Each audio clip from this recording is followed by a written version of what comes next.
Bonjour, Roger Lannoy, bienvenue dans cette vidéo où je vais vous donner les 5 critères de l'enrichissement rapide selon Anthony Robbins. Personnellement, j'ai investi 6 000 $ pour un séminaire il y a 20 ans maintenant à Laguna Beach en Californie. 6 000 $, mais plus l'avion, plus l'hôtel, vous imaginez le budget pour apprendre ces critères avec Tony. Et vous allez vous en rendre compte, cela paraît tellement simple. C'est du bon sens fermier que tout le monde devrait connaître, qu'on devrait même apprendre à l'école. Mais ce qui se passe, c'est que très peu, très peu, une minorité les mettent en application. Et sans la mise en application, vous pouvez faire une croix sur votre enrichissement rapide. Alors, premier critère. Le premier critère, c'est la formule de la richesse en 3 étapes. Première étape, dépensez moins que ce que vous gagnez. Dépensez moins que ce que vous gagnez. Deuxième étape, mais épargnez la différence. Qu'est-ce que je veux dire? Mais ce n'est pas laisser l'argent que vous n'avez pas dépensé sur votre compte courant et à la moindre tentation, vous laissez justement prendre au piège de le dépenser. Non, c'est le mettre sur un compte d'épargne, un compte différent. Deuxième étape. Troisième étape, c'est investir le fruit de votre épargne. J'y reviendrai un peu plus loin. Le critère numéro 2, gagner davantage et investir la différence. La rapidité de votre enrichissement dépend de votre capacité d'épargne. La capacité d'épargne dans le but de créer du capital et ensuite l'investir. Vous connaissez peut-être le célèbre livre « L'homme le plus riche de Babylone », peut-être vous l'avez lu tout comme moi, où il est conseillé d'épargner 10% de vos revenus. Je l'ai lu, mais ça m'a pris du temps pour le faire, pour passer à l'action et mettre cette règle de base en application. Imaginez simplement aujourd'hui, quel que soit votre âge, depuis que vous avez commencé à travailler, si vous aviez mis ne fût-ce que ces 10% de tout l'argent qui est passé à travers vos mains, à travers vos comptes, vous les auriez mis de côté. Où en seriez-vous aujourd'hui? Alors, maintenant, quand vous gagnez plus, eh bien, allez au-delà des 10%. Quand vous avez dépassé plus que je dirais que le nécessaire pour vous vivre à l'aise, augmentez le pourcentage d'épargne. Et pourquoi pas 50%? Moi, je connais des personnes, j'ai un très bon ami qui à un moment, il a augmenté ses revenus de manière spectaculaire. Il est passé de 2 000 € à plus de 10 000, mais tout ce qui excédait les 2 000 €, il les mettait de côté. Aujourd'hui, il est multimillionnaire. Ça, c'est un point hyper important. Troisième critère pour accélérer votre enrichissement.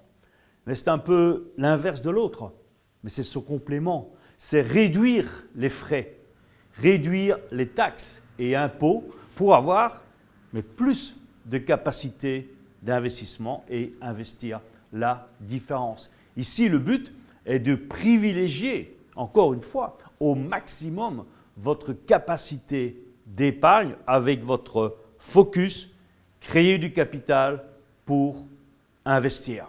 Dans le critère précédent, je vous ai suggéré de gagner plus. Ici, c'est de couper le maximum dans les frais superflus. On en trouve toujours. Trouvez également, mais les niches fiscales et les astuces fiscales pour réduire vos taxes et vos impôts en fonction de votre activité. Peut-être si vous avez une très grosse activité, mais l'investissement vaut la peine. Prenez un conseiller fiscal, mais qui va vous conseiller et vous aider. Et ce qu'il va vous compter en honoraire, eh bien, vous allez largement les récupérer en réduction d'impôts et de taxes. Un exemple choquant peut-être, mais c'est un exemple qui est très parlant, c'est celui de Apple. Apple, je n'ai plus le chiffre exact, mais je crois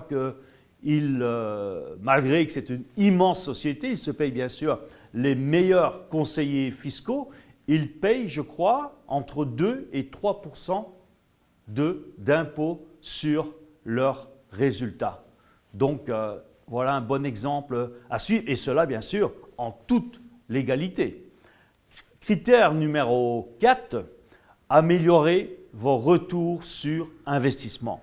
Améliorer et cherchez toujours à aller chercher le pourcentage de plus sur vos retours sur investissement, bien sûr en gardant les aspects de sécurité et de contrôle du risque. C'est le fameux ROI de l'anglais Return of Investment.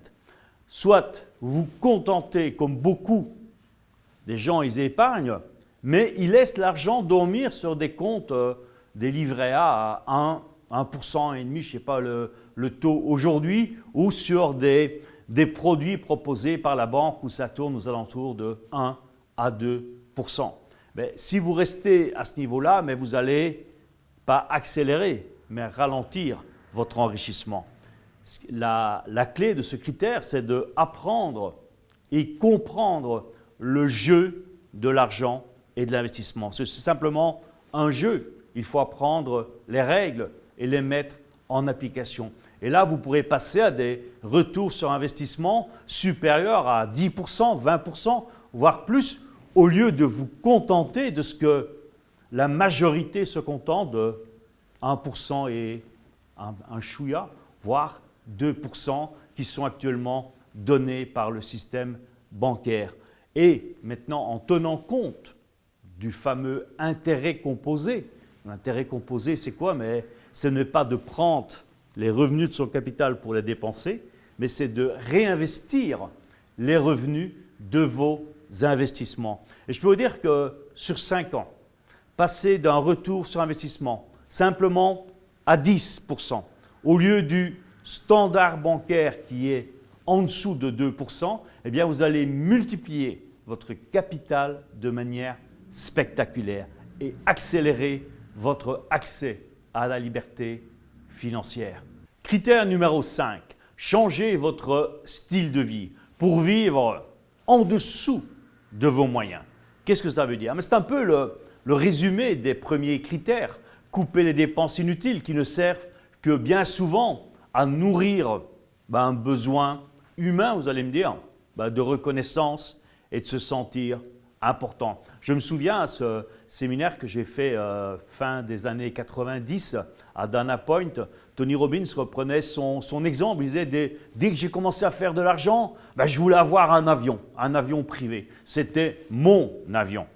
Il voulait aussi avoir un hélicoptère. Il achetait un hélicoptère parce qu'il voulait avoir son hélicoptère et la même chose avec son bateau. Et puis il s'est dit, mais c'était énormément d'argent qui dormait là, sur le quai dans un port ou les avions dans un aéroport, sur un parking. Et il s'est dit, mais ça c'est une grosse connerie. D'immobiliser tout cet argent, c'est beaucoup mieux de l'investir et que cet argent travaille. Alors, ça n'empêche pas de pouvoir bénéficier de services d'un avion privé, d'avoir un hélicoptère, le service d'un hélicoptère ou d'un bateau. Mais ce qu'il faut faire simplement, c'est de le louer. Si vous avez besoin de ce genre peut-être de services extra, je dirais, au-delà des habitudes, mais à ce moment-là, c'est beaucoup plus simple. Au lieu de mettre l'argent dans un capital qui dort, eh bien d'investir cet argent mais d'un autre côté, ce n'est pas pour ça que vous devez vous en priver. Il vous suffit tout simplement de louer le service. Maintenant, la clé, c'est dans l'action. Vous allez certainement approuver une partie, voire la totalité des 5 critères de l'enrichissement rapide selon Anthony Robbins. Maintenant, j'ai une question pour vous pour terminer cette vidéo. Quelle décision prenez-vous? Quelle décision prenez-vous maintenant pour créer de l'enrichissement rapide? Je vous invite à prendre minimum 2 décisions. Prenez le temps de vous poser, de les écrire, mais surtout de passer à l'action. Et je terminerai sur cette célèbre citation de mon ami Tony Robbins, c'est dans vos moments de décision que votre avenir se forme. C'est dans vos moments de décision que votre avenir se forme. Ces deux décisions que vous allez prendre maintenant, eh bien, ce sont elles qui vont créer votre enrichissement rapide. Je vous dis merci à tous et à très bientôt.